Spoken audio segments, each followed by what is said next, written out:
Il était une fois, dans un pays pas si lointain que ça, un petit garçon très en colère, Brutus ou Judas. Il s'engagea à poignarder son même sang sur la place publique.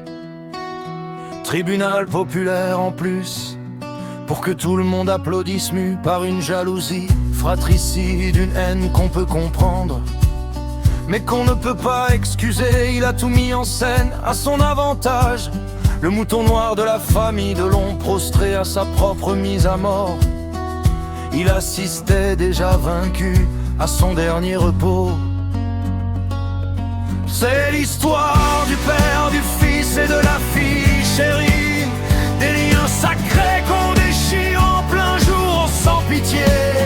De long est éternel, même quand on danse sur sa tombe. Le monde entier regarde et personne ne bouge.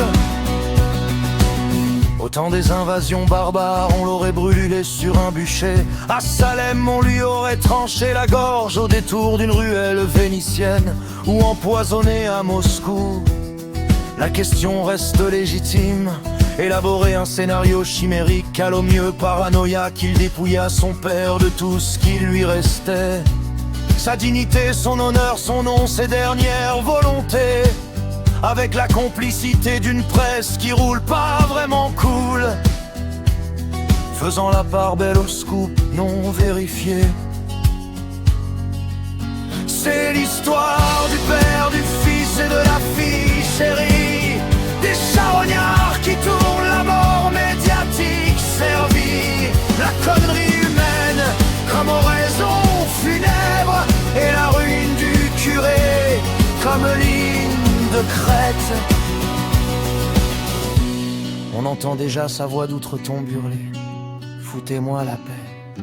Le cadet essaie de tuer le père une bonne fois pour toutes, en dansant sur sa tombe avec indigne. Le monde entier assiste à l'embrasement des maigres restes d'une famille bancale. Mais par-dessus tout, à la destruction d'un mythe sacré, rendons à César ce qui lui appartient.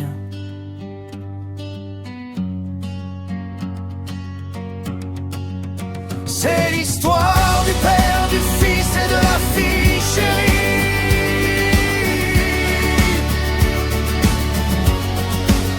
De long est éternel, qu'importe ce qu'ils font. De long est éternel. Il était une fois un père et un fils qui n'a pas su rester fils.